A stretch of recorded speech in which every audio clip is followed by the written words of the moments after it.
The champagne flute trembled in my hand, condensation sliding down the crystal like tears I refused to shed. Around me, the hotel ballroom hummed with that particular frequency of wealth, hushed voices punctuated by crystalline laughter, the whisper of silk against marble, the ghost of expensive perfume mingling with imported roses. I stood near the entrance, invisible in my simple black dress, watching Chicago's elite celebrate a union I should have been part of, my ex-fiancé's wedding, to my former best friend. The irony tasted like copper on my tongue. I hadn't planned to come. For 3 months, since Marcus handed me back the modest engagement ring my grandmother left me, the only valuable thing my family ever owned, I'd convinced myself I was over it. Over him. Over the humiliation of discovering he'd been sleeping with Vivian behind my back for nearly a year. Over the whispers that followed me through our shared social circles, the pitying glances, the way people stopped inviting me to things because my presence made everyone uncomfortable. But then, the invitation arrived. Cream cardstock, embossed with gold lettering, my name written in elegant calligraphy that probably cost more than my monthly rent. Ms. Elena Reyes, we request the honor of your presence. Vivian's doing. I knew immediately. Marcus didn't have that kind of cruelty in him. He was merely weak, easily led. But Vivian, she wanted to see me broken, wanted to parade her victory, to watch me sit in those pews and witness her claiming everything that should have been mine. The smart thing would have been to throw it away. Stay home. Move on. Instead, I'd put on the one decent dress I owned, applied makeup with shaking hands, and took 3 buses across the city to the Meridian Grand Hotel, because some self-destructive part of me needed to prove I could survive it. I was such a fool. The ballroom doors opened wider, and guests began filtering toward their seats. I recognized most of them, Marcus's colleagues from the investment firm, Vivian's sorority sisters, the country club crowd who'd tolerated me when I was Marcus's fiancé, but forgot my name the moment we ended. I smoothed down my dress, suddenly aware of how cheap the fabric was, how the hem was slightly frayed, how I didn't belong here at all. Elena? I turned to find Marcus's mother, Patricia, gliding toward me in a cloud of Chanel and disapproval. Her eyes swept over me with the efficiency of an X-ray machine, cataloging every inadequacy. "I'm surprised you came," she said, her voice pitched just loud enough for nearby guests to hear.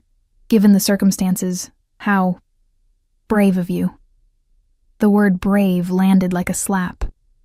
"I was invited," I managed, hating how small my voice sounded. "Yes. Well." Patricia's smile was all edges. "Vivian does have a generous spirit. Always has. I told Marcus from the beginning that you two weren't suited, but young men can be so blind to incompatibility." Her gaze dropped to my dress again, lingering on the department store label probably visible at the neckline. I'm glad he finally saw sense. "Vivian comes from the right sort of family, you understand." I understood perfectly. I was the daughter of a housekeeper and a mechanic who died when I was 16. My mother cleaned homes in the suburbs while I put myself through community college working double shifts at a diner. Marcus had been slumming when he dated me. His rebellious phase before settling down with someone appropriate, someone like Vivian, whose father owned half the city's real estate. "If you'll excuse me," I whispered, turning toward the ballroom. "The ceremony's about to start," Patricia called after me. "Your seat is in the back, the very back." Of course it was. I walked through those doors with my spine straight and my chin up, even as whispers followed me like wasps. The ballroom was obscene in its opulence, crystal chandeliers dripping light onto silk-draped chairs, white roses exploding from golden vases, a string quartet playing something classical and melancholy in the corner. The guests were already seated, a sea of designer suits and cocktail dresses worth more than my yearly salary, and at the front, beside the flower-laden arch, stood Marcus. My chest tightened. He looked good. He always did. Tall, athletic, the kind of conventional handsome that opened doors. His tuxedo was custom-made, probably Italian. His dark hair was perfectly styled. He was laughing at something his best man said, completely at ease, entirely happy. He hadn't looked like that with me in months. I found my assigned seat, last row, aisle seat, positioned perfectly for a quick, unnoticed exit, and sank into it. The woman next to me shifted away slightly, as if failure might be contagious. I stared straight ahead, forcing my breathing to steady, reminding myself that in 2 hours this would be over. I could survive 2 hours. The music changed, shifting into the wedding march. Everyone stood. I stood too, my legs mechanical, my hands clenched at my sides, and then Vivian appeared. She was radiant. There was no other word. Her dress was a waterfall of ivory silk and lace, probably custom Vera Wang, her dark hair swept into an elegant updo, a diamond tiara catching the light. She moved down the aisle like she owned it, which, given her family's wealth, she probably did. Her smile confident, victorious. When she passed my brow, her eyes found mine. She winked. The gesture was so quick, so subtle, that no one else caught it. But I saw the triumph, the malice, the pure satisfaction of destroying me. My vision blurred. I blinked hard, refusing to cry, refusing to give her that satisfaction. But my chest was caving in, my throat closing, and I knew I couldn't sit through this ceremony. Couldn't watch them exchange vows, couldn't smile through the reception. Couldn't survive the inevitable moment when Vivian would corner me in the bathroom or by the champagne fountain to twist the knife deeper. I'd made a mistake coming here. As Vivian reached the altar and took Marcus's hands, I slipped out of my seat and moved toward the exit, keeping my steps quiet, my head down. No one noticed. Why would they? I was already a ghost. The hallway outside the ballroom was blessedly empty, all the hotel staff focused on the ceremony inside. I hurried toward the main lobby, my heels clicking against marble, my breathing coming faster. I just needed to get outside, catch a bus, go home. Forget this ever. I collided with something solid. Not something, someone. The impact knocked me backward, my heel catching on my dress. I stumbled, arms windmilling, certain I was about to fall and complete my humiliation. But a hand caught my elbow, steadying me with effortless strength. Careful. The voice was low, accented with something European I couldn't place, and it sent an inexplicable shiver down my spine. I looked up. And up. The man towering over me was not someone who should exist outside of magazines or movies. He was tall, easily 6'3" or 6'4", with the kind of build that suggested violence held barely in check. His suit was black, perfectly tailored, probably worth more than my car. Everything about him screamed money, but not the cheerful, ostentatious wealth of the wedding guests inside. This was different, darker, dangerous. His face was all sharp angles, strong jaw, high cheekbones, a nose that had been broken at least once. His hair was dark, pushed back from his forehead, and his eyes. God, his eyes were the color of smoke, gray and cold and utterly unreadable. They fixed on me with an intensity that made my breath catch. "I'm sorry," I stammered, pulling away from his grip. "I wasn't watching where You're crying." It wasn't a question. I reached up, shocked to find my cheeks wet. "When had I started crying? I'm fine," I lied, wiping at my face. "Sorry, excuse me." I tried to move past him, but he didn't step aside. Behind him, I noticed for the first time, stood 2 men in dark suits. They weren't hotel staff. Their posture was too alert, too watchful, their eyes constantly scanning the hallway. Security. Private security. Who was this man? "The wedding," he said, glancing toward the ballroom doors. "You were inside." "I was leaving." I clutched my small purse tighter. "Please, I just need to—" "Your ex-fiancé's wedding?" The question froze me. How could he possibly know that? He must have read the confusion on my face because something that might have been amusement flickered in those gray eyes. "You have the look of someone attending their own funeral, and you're leaving before the vows." His gaze traveled over me, clinical, assessing, the rejected bride. Heat flooded my cheeks. "I don't know who you are, but Dante." He extended his hand. Dante Salvatore. The name meant nothing to me, but the way he said it, like he expected recognition, made my stomach clench. I didn't take his hand. "I really need to go," I said. "To where? Home?" He tilted his head slightly. "Or are you going to stand outside in the cold, wait for your bus, and spend the next year remembering this as the moment they broke you completely?" The words hit like bullets, because he was right. That's exactly what would happen. "What do you want?" I asked, my voice cracking. Dante Salvatore smiled then. A slow, predatory curve of his mouth that did nothing to warm those cold eyes.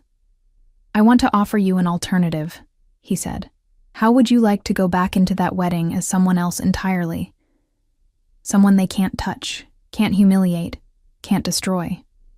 I stared at him. "What are you talking about?" "I'm talking about revenge, Elena."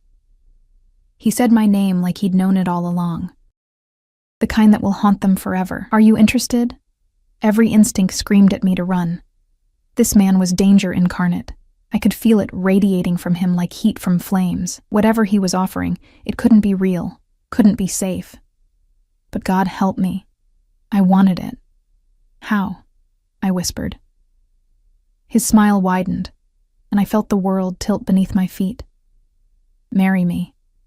The logical part of my brain, the part that had gotten me through community college while working full-time, the part that balanced my mother's medical bills and grocery money, the part that survived Marcus's betrayal, was screaming at me to walk away. Marry a complete stranger, a man whose name I didn't even recognize, whose eyes held secrets dark enough to drown in, whose mere presence made the air feel thinner. Insanity. But the other part of me, the part that had been humiliated, discarded, made invisible, that part whispered, "Why not?" "You're insane," I said. But my voice lacked conviction. Dante's expression didn't change, perhaps. "But you're still standing here, which means you're considering it. I don't even know you. You could be a—" I gestured helplessly at him, at the two silent men flanking him like sentries. "A criminal, a psychopath, all distinct possibilities," he agreed, maddeningly calm. "But right now, in this moment, I'm the only person offering you a way out of your humiliation. So the question isn't who I am, Elena. The question is, how much more can you endure?" I hated that he was right, hated the tears still wet on my cheeks, hated the trembling in my hands, hated that Vivian's wink had shattered what little composure I'd managed to construct. "Why?" I demanded. "Why would you do this? You don't know me. What could you possibly gain from—" "Does it matter?" He cut me off, checking his watch, a sleek piece of machinery that probably cost more than my car. "You have approximately 4 minutes before the ceremony ends and those guests flood this lobby.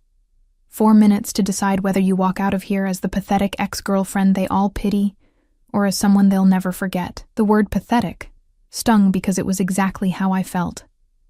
"This is crazy," I whispered. But my feet weren't moving toward the exit. Dante stepped closer, and I caught his scent, something expensive and masculine. Leather and cedar and smoke. "I have a car waiting outside. A penthouse apartment with a view of the lake. A closet full of designer clothes that will fit you perfectly." His voice dropped lower, intimate, dangerous. "And a jeweler who can have a ring on your finger in less than an hour. All you have to do is say yes." "But why?" I pressed. "What do you want from me?" Something flickered in those gray eyes. Something that might have been pain or anger or both. Let's call it a mutually beneficial arrangement. You get your revenge. I get— He paused, his jaw tightening almost imperceptibly. "I get what I need. The details can be discussed later. Right now, you need to choose." From inside the ballroom, I heard the officiant's voice rising. "I now pronounce you husband and wife." Time was up. I thought of Vivian's triumphant smile, Patricia's casual cruelty, the whispers that would follow me for months, years, the weight of being the woman who wasn't good enough, who never would be good enough, who deserved to be replaced. I thought of going home to my studio apartment, crawling into bed, and spending the rest of my life as a cautionary tale. And then I looked at Dante Salvatore, this stranger with his dangerous eyes and impossible offer, and made the most reckless decision of my life. Yes. The word barely left my lips before Dante was moving. He turned to one of his security men.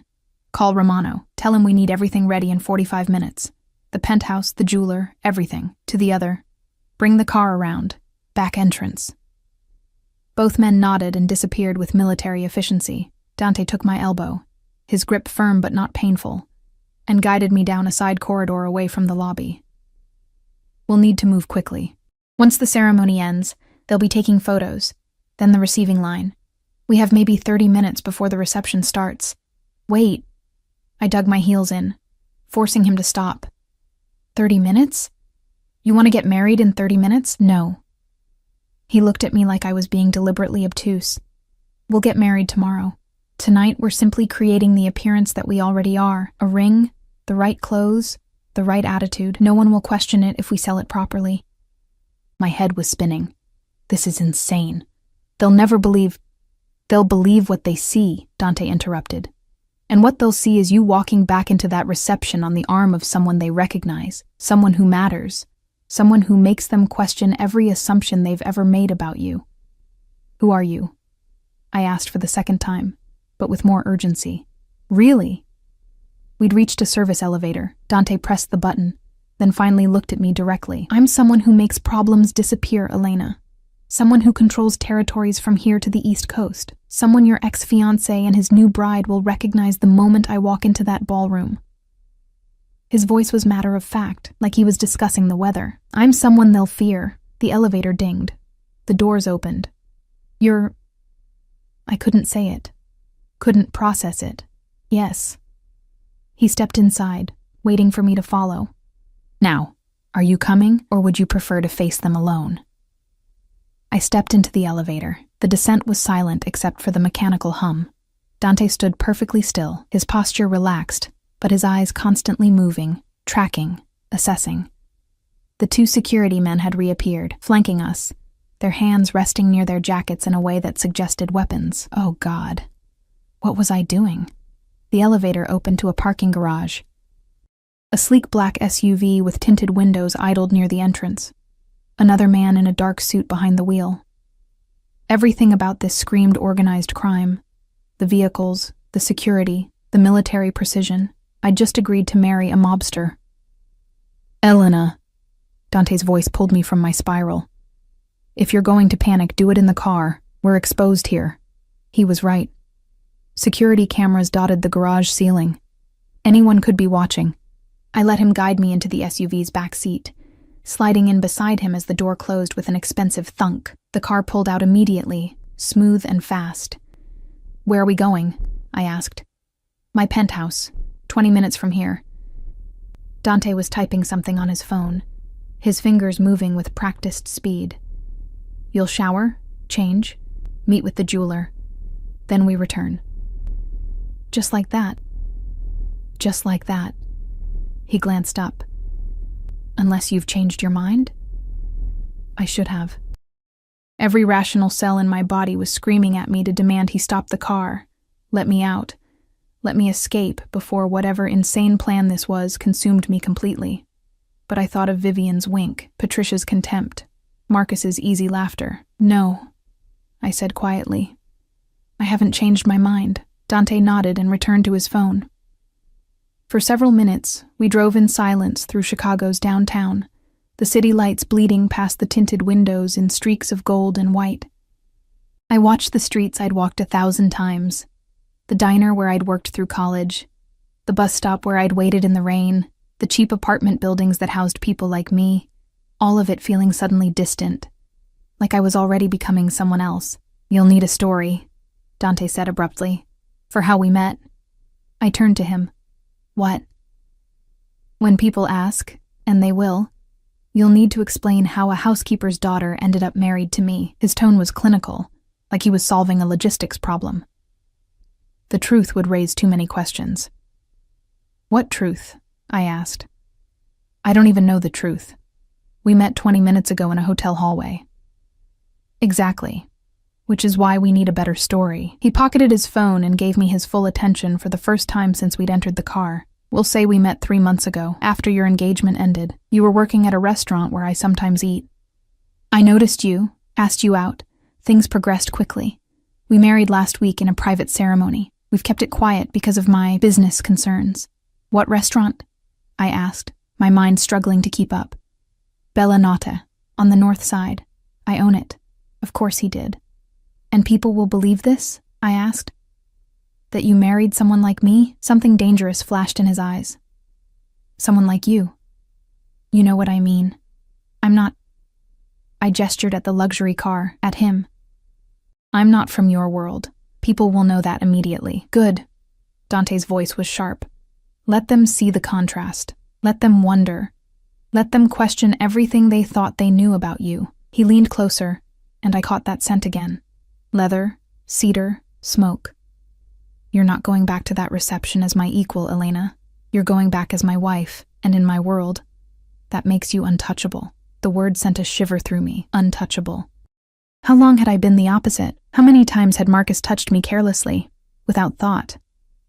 How many times had Vivian's casual cruelties landed because I had no protection, no shield, no power? What happens after tonight? I asked quietly. After the revenge? After we've humiliated them the way they humiliated me? Dante was quiet for a long moment. The car turned onto Lakeshore Drive, the black water of Michigan stretching endlessly to our right. We'll discuss terms, he said finally. How long this arrangement lasts, what we both need from it. But that's for tomorrow, after we make this legal. Tonight is about the performance. The performance, I echoed. Yes. He studied me, his gray eyes cataloging every detail of my face like he was memorizing it. You'll need to look at me like you love me. Touch me like you can't help yourself. Smile like I've given you everything you've ever wanted. His voice dropped. Can you do that, Elena?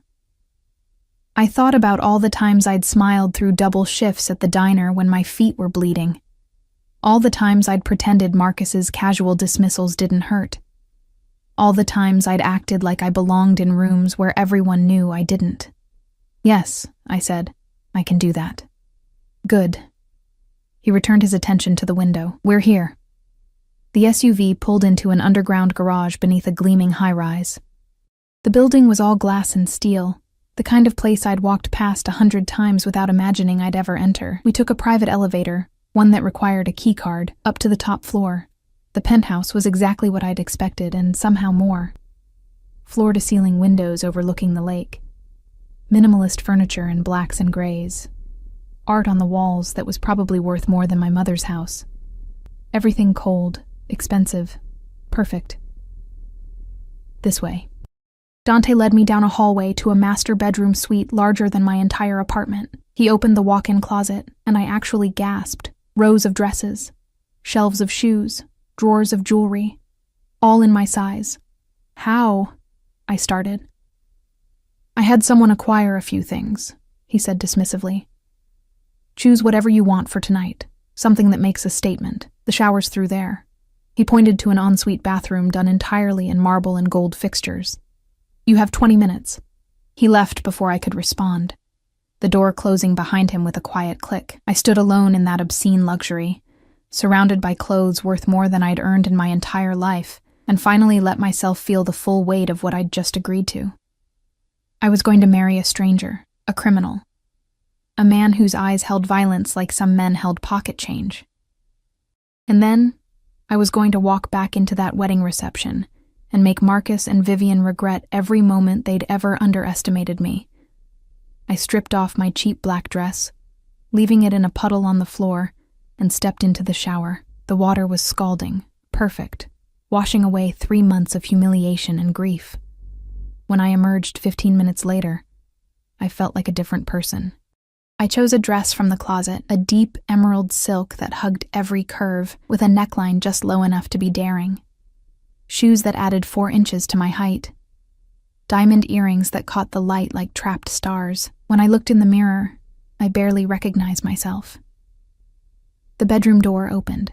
Dante stood in the doorway, and for the first time since we'd met, his expression shifted.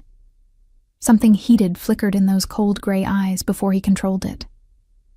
Perfect, he said. The jeweler's here. Let's make you a bride. The jeweler was a small, nervous man named Vincent, who set up his velvet cases on Dante's dining table like he was handling religious artifacts. His hands trembled slightly as he opened each box, revealing rings that sparkled under the chandelier light with an intensity that made my breath catch. Mr. Salvatore, Vincent said, his voice deferential, almost fearful. I brought the pieces you requested, the finest we have. Dante stood behind me, close enough that I could feel the heat radiating from him. His hand rested on the small of my back, a possessive gesture that should have made me uncomfortable, but instead sent strange shivers up my spine. "Show her the Cartier," he said. Vincent's hands moved to a burgundy box, opening it to reveal a platinum band encrusted with diamonds that formed an intricate pattern around a center stone so large it seemed obscene. The price tag, had there been one, would probably have funded my mother's retirement. "It's too much," I whispered. "It's perfect." Dante's voice was close to my ear. "Give me your hand." I extended my left hand, watching as if from outside my body as Dante took it in his. His fingers were warm, calloused in ways that suggested violence, and they held mine with surprising gentleness. He slid the ring onto my finger slowly, deliberately, his gray eyes never leaving my face. It fit perfectly. "How did you—" I started. "I'm very good at measuring things," he said, and something in his tone made heat flood my cheeks. He turned to Vincent. "We'll take it. And the matching band." "Of course, Mr. Salvatore. Shall I—" "Leave them. Send the bill to Romano." Dante's dismissal was absolute. Vincent packed his cases with shaking hands and practically ran for the door, one of the security men escorting him out. I stared at the ring on my finger, at the way it caught the light, at how foreign and yet somehow right it looked against my skin. "It's borrowed," I said softly. "All of this. The dress, the ring, this life. None of it's real. Does it matter?" Dante moved to stand in front of me, tilting my chin up with one finger until I met his eyes. "By the time we walk back into that reception, it will be real enough. They'll believe it because they'll want to believe it. Because the alternative, that someone like me would choose someone like you, will haunt them forever." "Someone like me," I repeated, the phrase stinging even from his mouth. His jaw tightened. "I meant that as a compliment. You have something they lack, Elena. Something authentic beneath all their polish and privilege. It's why Marcus was drawn to you in the first place, even if he was too weak to keep you." The unexpected defense caught me off guard. Before I could respond, Dante stepped back, checking his watch again, a gesture I was beginning to realize was a tell, a sign he was calculating, planning, always 3 moves ahead. "We need to go," he said. "The reception will be in full swing by now. We'll make an entrance, stay exactly 45 minutes, and leave. Long enough to be seen, short enough to maintain mystery." "What do I do?" I asked, hating how uncertain I sounded. "You stay close to me. You let me handle anyone who asks questions. And you remember—" His eyes locked onto mine with an intensity that made my pulse race. "You're mine now, at least for tonight. Act like it." The possessiveness in his voice should have terrified me. Instead, it felt like armor. The drive back to the Meridian Grand Hotel took 20 minutes. Dante spent it briefing me on people I might encounter. Names, positions, relationships. He rattled off information with the precision of someone who made it his business to know everyone's secrets. "Patricia Aldridge will try to corner you," he said. "Don't engage. I'll handle her." "Marcus's mother." "Yes. She's connected to several families I do business with. She'll recognize me immediately." A cold smile played at his lips. "She'll also recognize what it means that you're with me." "What does it mean?" I asked. Dante turned those gray eyes on me. "It means you're protected, untouchable. Mine." He said the last word like a brand. "In my world, Elena, that's not something given lightly. People will understand the implications." The SUV pulled up to the hotel's main entrance. Through the tinted windows, I could see guests milling about in the lobby, the same people who'd watched me slink away in shame less than 2 hours ago. My hand started shaking. Dante's hand covered mine, stilling the tremor. "Breathe," he commanded softly. "Remember why we're doing this." I thought of Vivian's wink, Patricia's cruelty, the humiliation burning in my chest like acid. "I'm ready," I lied. "Good." He squeezed my hand once, then released it.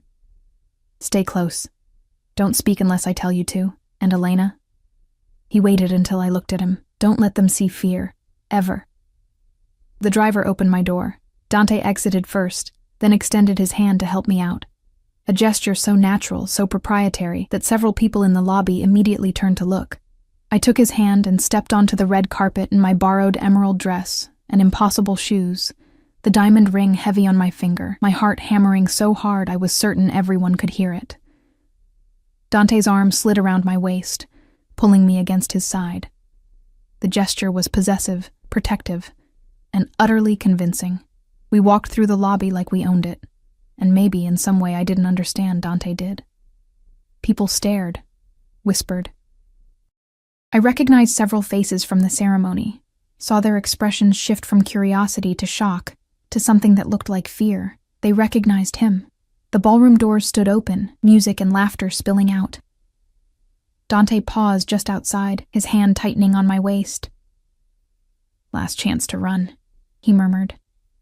I thought about running, about the safety of my small apartment, my predictable life, the comfort of invisibility. Then I thought about Vivian's triumphant smile.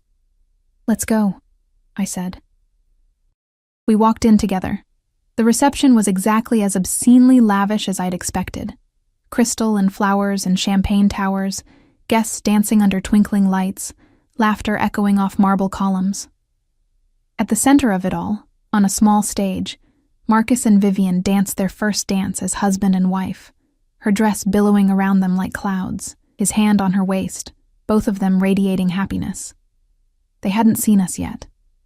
Dante guided me to the bar, his presence parting the crowd like Moses with the Red Sea. People moved aside instinctively, their conversations dying mid-sentence as they registered who he was. The bartender's eyes widened, but he took our order without comment. Whiskey for Dante, champagne for me.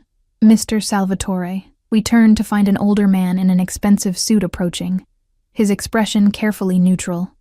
"I didn't know you'd be attending this evening, Frank." Dante's tone was cordial but cold. "Last-minute decision. My wife wanted to pay her respects to an old friend." The word wife landed like a bomb. Frank's eyes shot to me, then to the ring on my finger, then back to Dante with barely concealed shock. "Your wife? I hadn't heard you'd married. We kept it private." Dante's arm tightened around my waist. "Elena prefers to stay out of the spotlight. Don't you, darling?" The endearment should have sounded false. Somehow it didn't. "Congratulations," Frank managed, though his eyes were calculating, already trying to figure out what this meant for whatever business he had with Dante. "Mrs. Salvatore." The name sent a jolt through me. Mrs. Salvatore. God, what was I doing? "Thank you," I said, keeping my voice steady. Frank excused himself quickly, already pulling out his phone. Within seconds, I could see the whispers spreading through the crowd like wildfire. Heads turning, phones appearing. The music on the dance floor seemed to dim as more and more people became aware of our presence. And then Vivian saw me. I watched her freeze mid-spin in Marcus's arms, her eyes going wide as they locked onto mine. Then they traveled to Dante, to his arm around my waist, to the massive diamond on my finger, and something that might have been panic flickered across her perfect features. She knew who he was. Marcus followed her gaze, and I had the satisfaction of watching the color drain from his face. He stumbled slightly, nearly stepping on Vivian's dress, his expression shifting from shock to confusion to something that looked almost like fear. The song ended. The dance floor cleared. And Vivian, ever the performer, plastered on a brilliant smile and made her way toward us, Marcus trailing behind like a reluctant shadow. "Elena!" Her voice was pitched perfectly, surprised, delighted, just slightly condescending. "I can't believe you came, and you brought—" Her eyes slid to Dante, and I saw the calculation there, the quick assessment of his suit, his bearing, his obvious danger. "A date." "My husband," I corrected softly, and the word tasted like victory. Vivian's smile froze. "Husband?" "Dante Salvatore," he said, not offering his hand. "And you must be the bride. Congratulations." The temperature in our little circle seemed to drop 10 degrees. Marcus looked like he might be sick. Vivian's mask was cracking at the edges, her eyes darting between Dante and me with increasing panic. "I didn't know you'd gotten married," she said, the words coming out strangled. "When did this—" 3 weeks ago," Dante answered before I could. "Private ceremony. We would have invited you, but His smile was all teeth. "We didn't want to overshadow your special day." The barb landed perfectly. Vivian flinched. "That's wonderful." Marcus finally spoke, his voice hoarse. "Elena, I'm happy for you. Really, you deserve—" He seemed to choke on whatever he was going to say next. "She deserves everything," Dante finished for him, his arm possessive around my waist. "Which is exactly what she'll have. Isn't that right, darling?" He looked down at me, and the intensity in his gray eyes was almost overwhelming. For a moment, I forgot this was an act. Forgot that we were strangers playing a role. His gaze held something raw, something that made my breath catch and my pulse race. "Yes," I whispered. Dante's hand came up to cup my face, his thumb brushing my cheekbone with surprising tenderness. Then he leaned down and kissed me. It was soft, controlled, perfectly appropriate for a public setting. But underneath that control, I felt the promise of something darker, something dangerous. His lips were warm against mine, and the kiss tasted like whiskey and revenge and the edge of something I didn't want to name. When he pulled back, the entire ballroom was staring, including Patricia Aldridge, who looked like she'd been struck by lightning. "Elena," she breathed, appearing at Vivian's side. "What is the meaning of this?" Dante turned to her with glacial politeness. "Mrs. Aldridge, how nice to see you again." "Again?" Patricia's voice was faint. "We've met at several charity functions. Your husband handles some of my legitimate investments." The emphasis on legitimate was subtle, but unmistakable. "I don't believe we've ever been formally introduced, though. I'm Dante Salvatore, Elena's husband." Patricia's face went through several shades of white.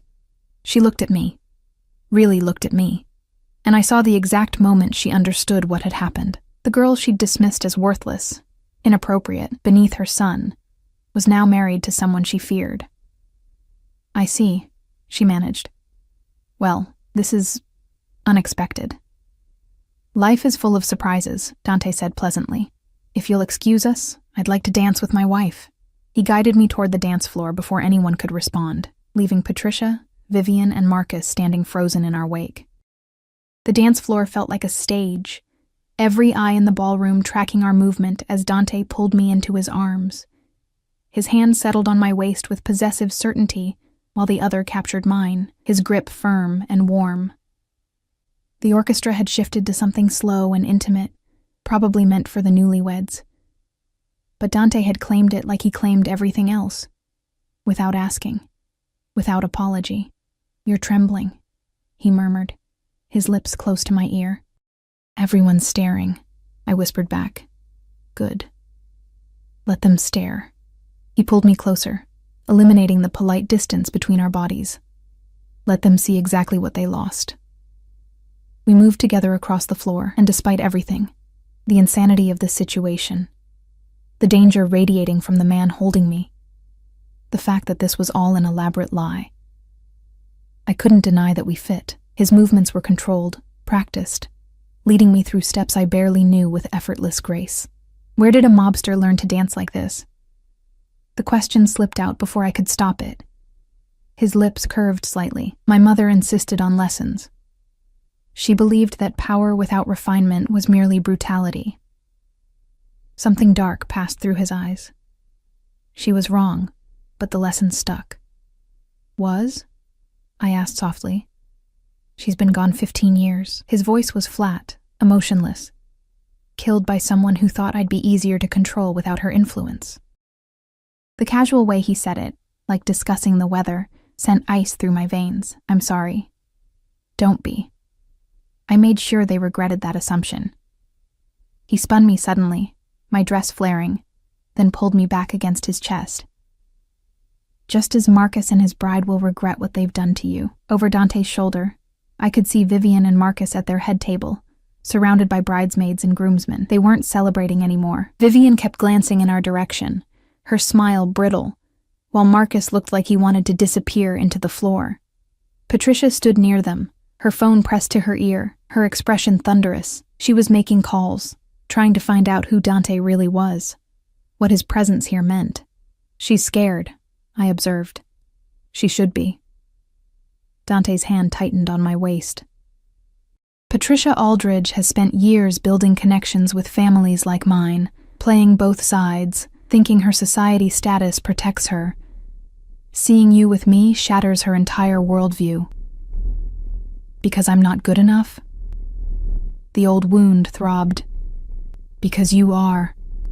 His gray eyes caught mine, and the intensity there stole my breath. You survived poverty, loss, betrayal, and still came to this wedding with your head high. That takes more strength than any of these people will ever possess. He leaned closer, his voice dropping to something almost dangerous. Patricia dismissed you as weak. Now she's realizing you're the one person in this room she should have feared. The music swelled around us. Other couples had joined the dance floor, but they kept a careful distance, as if afraid to come too close to Dante's orbit. I caught glimpses of familiar faces. Marcus's colleagues from the investment firm, Vivian's sorority sisters, all the people who'd whispered about me, pitied me, forgotten me. Now they couldn't look away. How long do we have to stay? I asked. Another 20 minutes. Dante guided me through a turn, long enough to make the impression permanent. Then we leave, and tomorrow we make this official. Tomorrow. The reality of what I'd agreed to came crashing back. About that, not here. His tone brooked no argument. We'll discuss terms at my penthouse tonight after we're done with this performance. But Elena... He waited until I met his eyes. Whatever arrangement we come to, whatever this becomes, you need to understand something. When I commit to something, I don't do it halfway. If you're going to be my wife, even temporarily, you'll be protected like my wife, treated like my wife, and anyone who tries to hurt you will answer to me. Is that clear? The promise should have terrified me. Instead, something warm and dangerous unfurled in my chest. Yes, I whispered. The song ended. Dante released me slowly, his fingers trailing along my waist in a gesture that felt far too intimate for strangers. Before I could process it, Vivian appeared at his elbow, her smile bright and false. I'm sorry to interrupt, she said, though her tone suggested she wasn't sorry at all. But I was hoping to steal Elena for a moment. Girl talk, you understand. Every instinct screamed at me to refuse. But Dante's hand squeezed mine once, a warning or encouragement, I couldn't tell, before he stepped back. Of course, he said smoothly. I'll get us drinks. Elena? Champagne? I nodded, not trusting my voice. Vivian looped her arm through mine with false intimacy, steering me toward a quiet corner near the windows overlooking the city. Her nails dug into my skin just hard enough to hurt. What the hell are you doing? She hissed the moment we were out of earshot. I pulled my arm free. I don't know what you mean. Don't play stupid, Elena. Dante Salvatore? Really? Her eyes were wild now, the perfect bride mask completely gone. Do you have any idea who he is? What he does? My husband, I said simply, holding up my ring hand. Vivian's face contorted. You can't be serious. You married him? When? This is some kind of sick joke to ruin my wedding, isn't it? Not everything is about you, Vivian. The words came out sharper than I intended. Though I understand why you'd think that, given how much effort you put into ruining my life. I didn't ruin anything, she snapped. Marcus and I fell in love. You were just too blind to see that you never really had him. The cruelty was breathtaking. You were my best friend. I was your charity case, Vivian shot back. Do you know how exhausting it was, pretending to care about your little problems? Your student loans, your sick mother, your pathetic attempts to fit in with Marcus's friends? She laughed, the sound brittle. I did you a favor, Elena. Marcus would have gotten bored and left you eventually. At least this way, you gotta keep some dignity. Dignity? I repeated, my voice shaking. You invited me to your wedding to humiliate me. You winked at me walking down the aisle like this was all some game you'd won. Because I did win. Vivian's composure shattered completely. I got Marcus. I got the life we both wanted.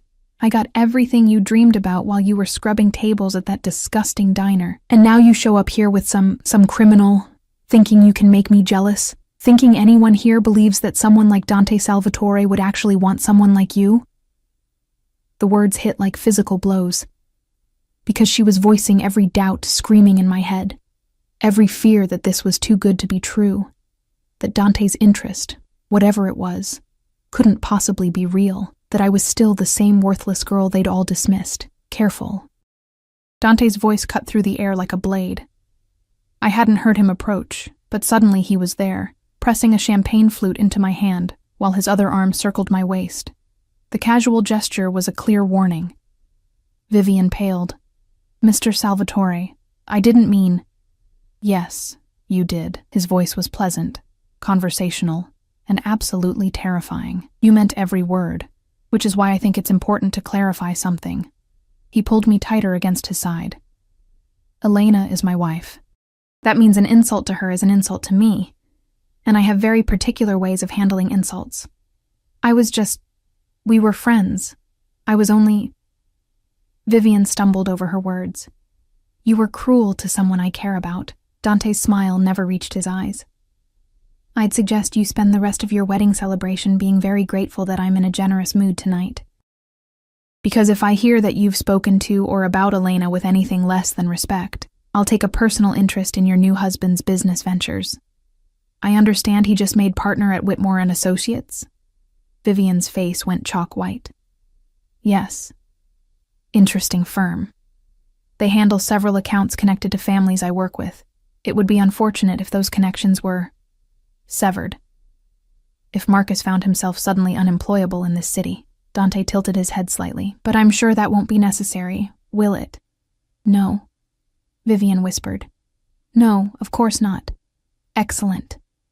Dante's smile widened. Congratulations on your marriage. I hope you both find exactly what you deserve. The threat embedded in those words was unmistakable. Vivian fled back toward Marcus without another word, her designer dress trailing behind her like a funeral shroud. I stared up at Dante, my hands shaking around the champagne flute. You didn't have to. Yes, I did. His expression softened slightly. She needed to understand that you're protected now. They all do. He glanced around the ballroom, at the whispers and stares still following us. We've made our point. Let's go. Already? You've had enough. It wasn't a question. Dante could apparently read me better in one evening than Marcus had in 2 years. Come. He guided me through the ballroom, his hand never leaving my waist. People parted for us like water around a ship's bow. I caught a glimpse of Patricia near the exit, her face twisted with fury and fear. Marcus and Vivian at their table looking shell-shocked, the bridesmaids and groomsmen whispering frantically amongst themselves. We'd destroyed their perfect wedding night. The realization should have made me feel guilty. Instead, I felt powerful. The SUV was waiting at the entrance, engine running. Dante helped me inside with the same proprietary care he'd shown all evening, then slid in beside me. The door closed, sealing us in leather-scented darkness. Your place or mine? He asked, a hint of dark humor in his voice. Yours, I said without thinking. My apartment is not appropriate for this conversation. This conversation being the one where we discuss the terms of our arrangement, yes. Dante pulled out his phone, typed something quickly, then pocketed it. Then we'll talk at the penthouse. There's food waiting, wine if you need it, and privacy. By tomorrow afternoon we'll be married legally. But tonight, we negotiate what that actually means. The car pulled away from the hotel, from Marcus and Vivian's shattered celebration, from the life I'd left behind. Chicago streaked past the windows, buildings and lights, and the dark promise of Lake Michigan in the distance. Thank you, I said quietly, for what you said to Vivian, for defending me. Dante was quiet for a long moment. When he finally spoke, his voice was rougher than usual. No one talks to you like that, not anymore. Not while you're mine. But I'm not really yours, I said. This is just an arrangement, a performance. He turned to look at me then, and something in his expression made my breath catch. Is it? He asked softly. Because from where I'm sitting, Elena, the performance felt remarkably real. I didn't have an answer for that. We drove in silence through the city, the weight of everything that had happened, and everything about to happen, settling over us like fog. Tomorrow, I would legally marry a stranger, a criminal, a man whose world was built on violence and shadows and secrets I couldn't begin to understand. Tomorrow, Elena Reyes would cease to exist, and Elena Salvatore would be born. The penthouse was exactly as I'd left it. Cold, expensive, perfect. But now it felt different. Now it felt like a trap closing around me. Beautiful and inescapable. Dante led me to the living room where, true to his word, food waited on the coffee table. Elegant appetizers, wine, chocolate-covered strawberries that probably cost more than my weekly grocery budget. He poured us both wine, handed me a glass, then sat across from me in a leather chair that seemed designed to emphasize his size, his power, his control. "So," he said, swirling the wine in his glass, "let's talk about what you're actually agreeing to." My stomach clenched. "I'm listening." "Marriage contract, 1 year minimum. You'll live here, play the role of my wife in public, attend events at my side when required. In exchange, you'll have access to my accounts, security, and all the privileges that come with my name." He took a sip of wine, his eyes never leaving my face. "Your mother's medical bills will be paid. Her house will be cleared of debt. You'll never have to work another shift at that diner or worry about making rent." The offer was staggering, life-changing, terrifying. "What do you get out of it?" I asked. Dante set down his glass, leaning forward with his elbows on his knees. "Legitimacy, respectability, the kind of image that makes prosecutors think twice before investigating me." His jaw tightened. "And something more personal that I'm not ready to discuss yet. That's not fair." "No," he agreed, "but it's the truth. In time, if you stay, if this arrangement works, I'll tell you. But not tonight." I should have pushed, should have demanded answers. But looking at him, at the shadows in his eyes, the tension in his shoulders, the carefully controlled pain, I found myself nodding instead. 1 year, I repeated, minimum. If either of us wants out after that, we divorce quietly. You keep a generous settlement, I keep my reputation, we both move on. And if something happens before then? If you get arrested or killed or... I won't be. His confidence was absolute, but if the impossible occurs, you'll be provided for. Everything protected by prenuptial agreement. It was too much. Too fast. Too overwhelming.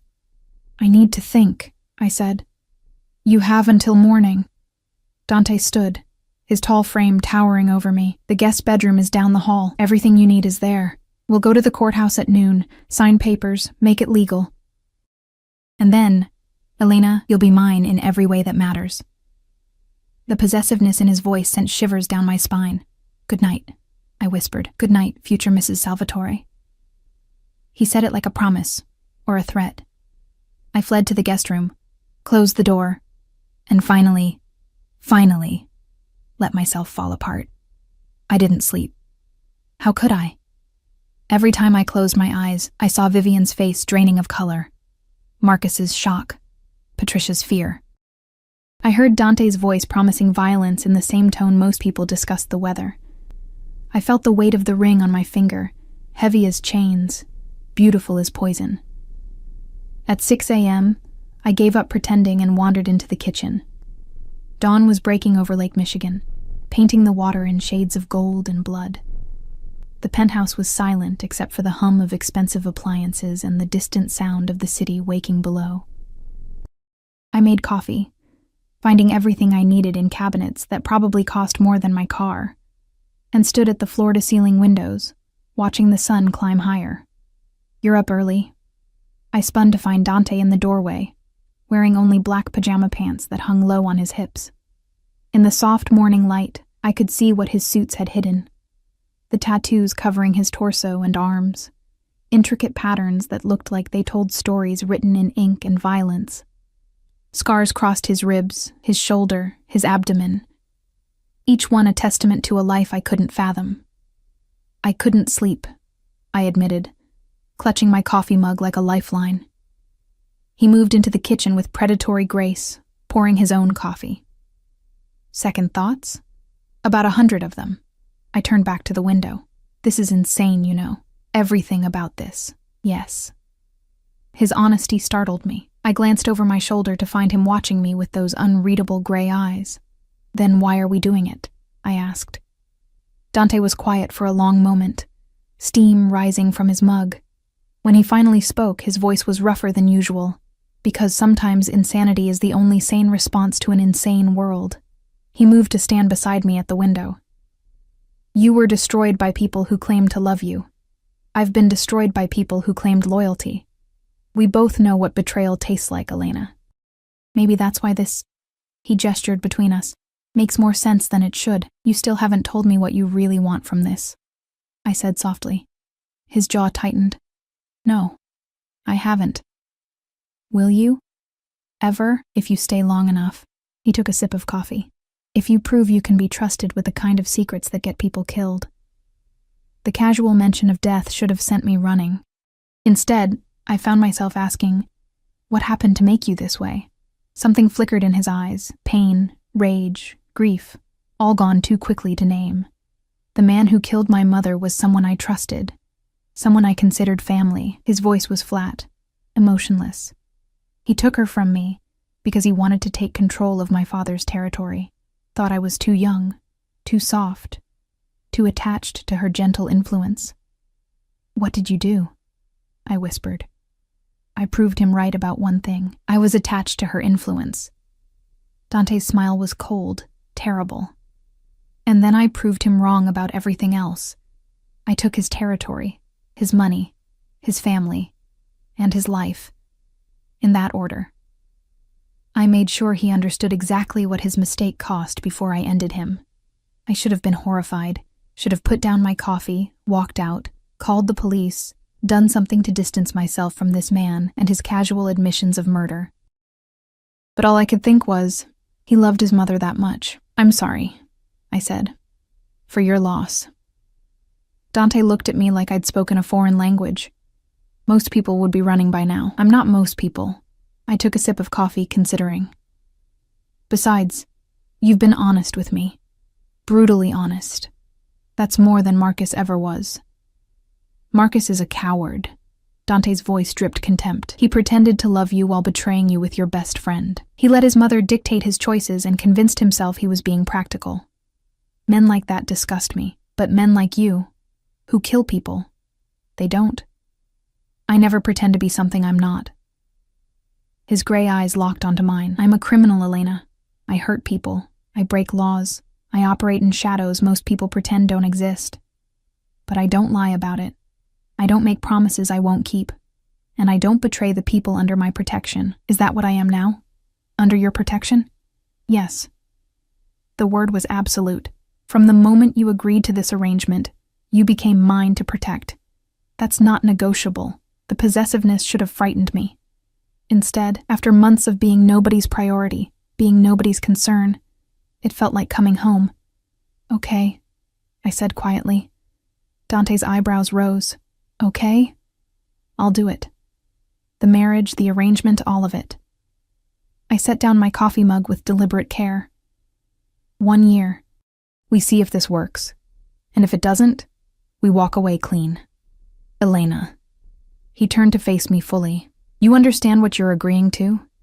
This isn't just playing dress-up at society events. You'll be married to someone the FBI watches, someone rival families want dead, someone whose business involves things you can never speak about. Your life will be in danger simply by association." "My life was already small and meaningless," I said. "Maybe danger is an improvement." Something shifted in his expression. Surprise, respect, something that might have been desire. "You're either very brave or very foolish." "Probably both." I managed a shaky smile. "When do we leave for the courthouse?" 11:30. "That gives you time to shower, eat, prepare yourself." He reached out, his fingers brushing my cheek with unexpected gentleness. "Last chance to run, Elena." I thought about my studio apartment with its peeling paint and broken heater. About my mother's medical bills stacking up on my kitchen table. About Marcus and Vivian's faces last night. The shock and fear and sudden understanding that I wasn't who they thought I was. About the way Dante had defended me without hesitation, threatened violence on my behalf, looked at me like I mattered. "I'm not running," I said. His hand cupped my face fully now, his thumb tracing my cheekbone. Then understand this. Once we sign those papers, once you take my name, you're mine. Not just for show, not just for appearances. Mine. Can you handle that? Every rational part of my brain was screaming warnings, but the part that had survived poverty and loss and betrayal, the part that had walked into that wedding reception with my head high despite everything, that part whispered, "Yes, yes," I said aloud. Dante's eyes darkened. For a moment, I thought he might kiss me. Really kiss me. Not the controlled performance from the reception. But instead, he released me and stepped back. "Get ready," he said, his voice rough. "We have a wedding to attend." 3 hours later, I stood in the Cook County Courthouse wearing a cream-colored dress from Dante's mysteriously well-stocked closet, my hand in his, repeating vows in front of a bored clerk and 2 of Dante's security men serving as witnesses. "Do you, Elena Maria Reyes, take this man to be your lawfully wedded husband?" I looked at Dante, at his sharp suit and dangerous eyes, at the man who was either my salvation or my destruction, and said, "I do." "Do you, Dante Salvatore, take this woman to be your lawfully wedded wife?" "I do." His voice was steady, certain, absolute. "By the power vested in me by the state of Illinois, I now pronounce you husband and wife." The clerk stamped our marriage certificate without ceremony. "You may kiss the bride." Dante pulled me close, his hand sliding into my hair, tilting my face up to his. "Last chance," he murmured against my lips. "Stop giving me outs," I whispered back. He smiled, genuinely smiled, and then kissed me. It wasn't like the performance at the reception. This was claiming, possessive, a promise sealed with heat and hunger. His lips demanded submission even as they offered protection. His hands held me like I was something precious and breakable and entirely his. When we finally broke apart, I was breathless, dizzy, completely lost. "Welcome to the family, Mrs. Salvatore," Dante said softly. The next few weeks passed in a blur of surreal luxury and mounting danger. Dante was right. Being his wife meant stepping into a world I'd never imagined. Dinners with men whose names I recognized from FBI wanted posters. Charity galas where diamonds glittered alongside barely concealed weapons.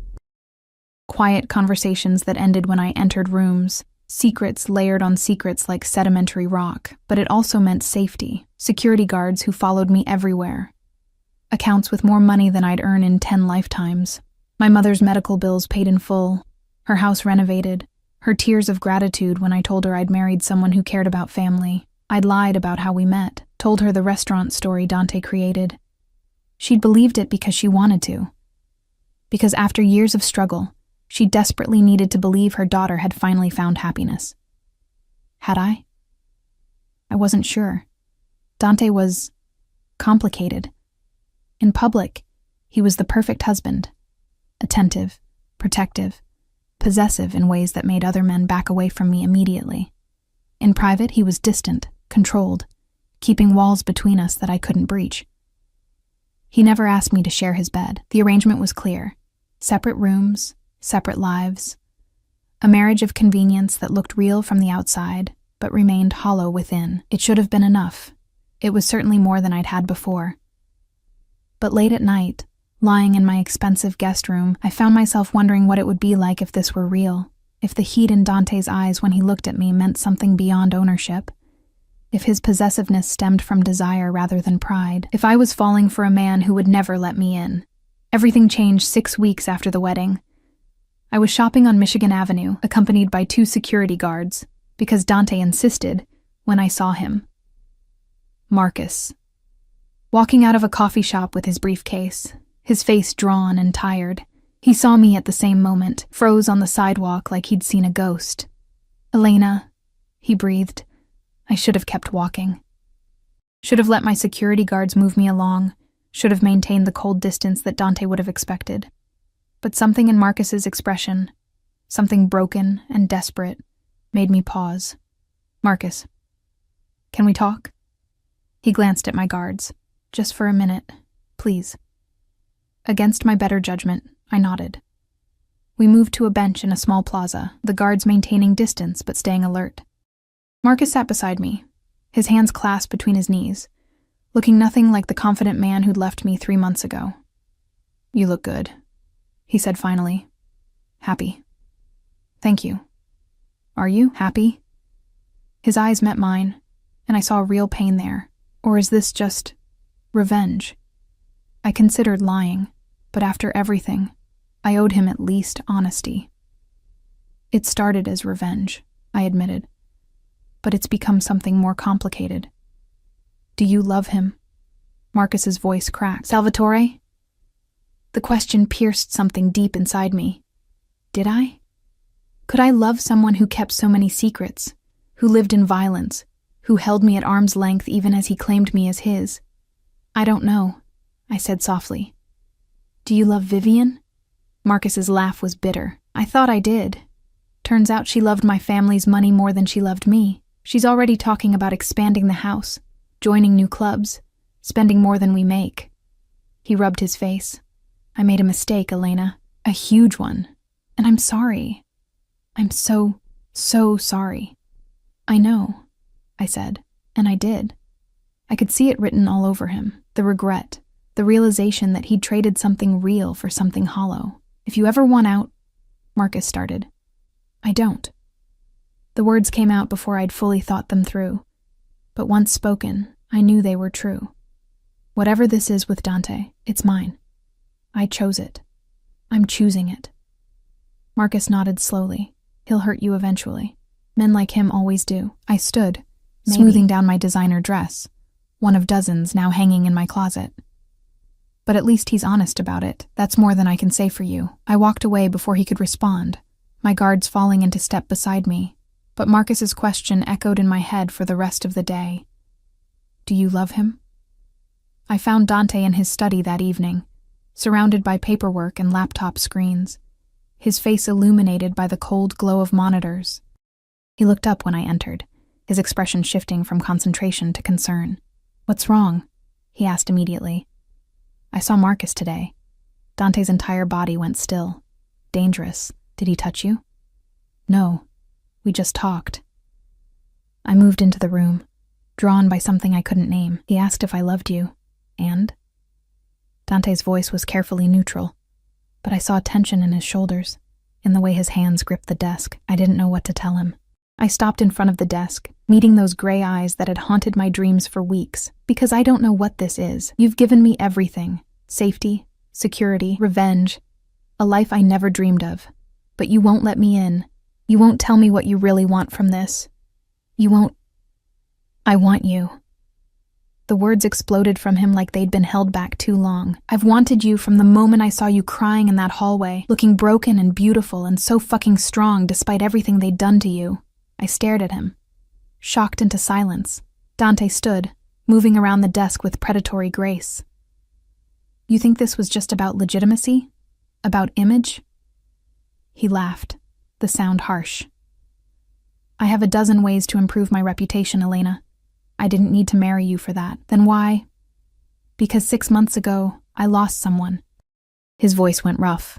"My younger sister. She was killed by a rival family as a message to me. She was innocent, good, everything I'm not. And when she died, something in me died too." My chest tightened. "Dante, I was going to that wedding to finalize a business deal with Patricia Aldridge's husband. Nothing more. But then I saw you, running from your pain, broken by people who should have protected you. And I saw Sophia in you. That strength, that refusal to be completely destroyed, even when you had every right to give up." His hand came up to cup my face. "I wanted to save you the way I couldn't save her. Wanted to give you the protection I failed to give Sophia. That's what I get from this arrangement, Elena. The chance to do right by someone who deserves it." Tears burned my eyes. "That's why you knew my size, why the closet was stocked.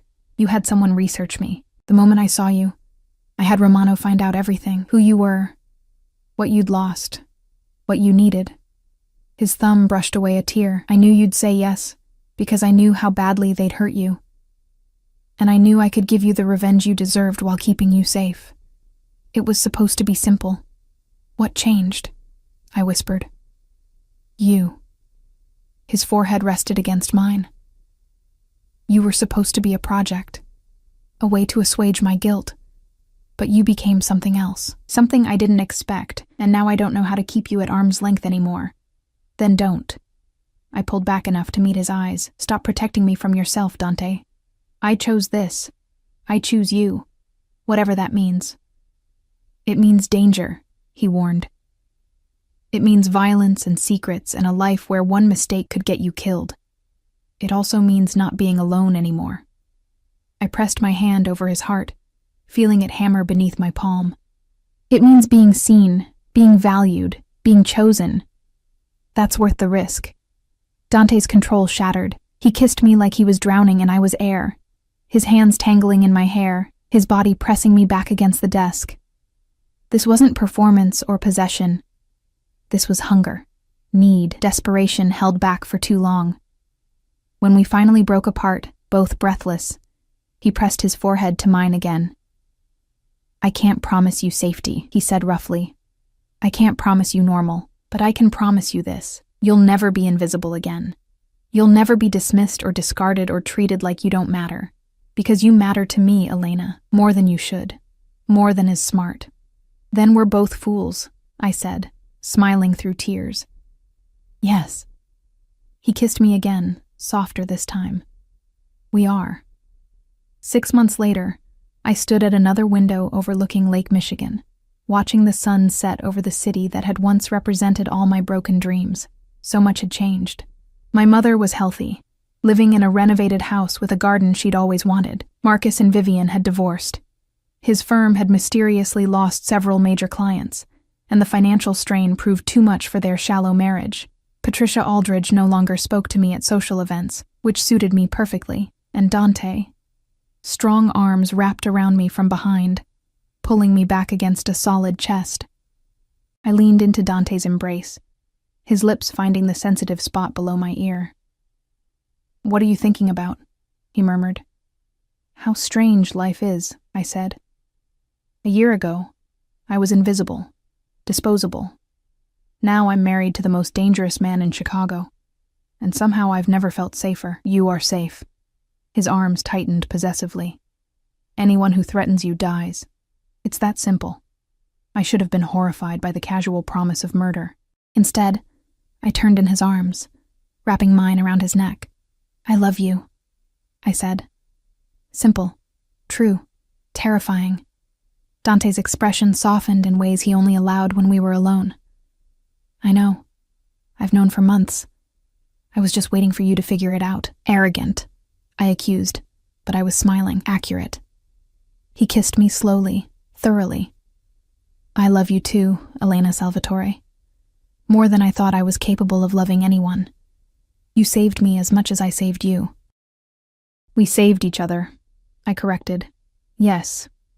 His smile was genuine, warm, the expression I'd learned to treasure because he shared it so rarely. We did. Outside, the city glittered with lights, each one representing a life, a story, 1,000 possibilities. Somewhere out there, Marcus was learning to live with his regrets.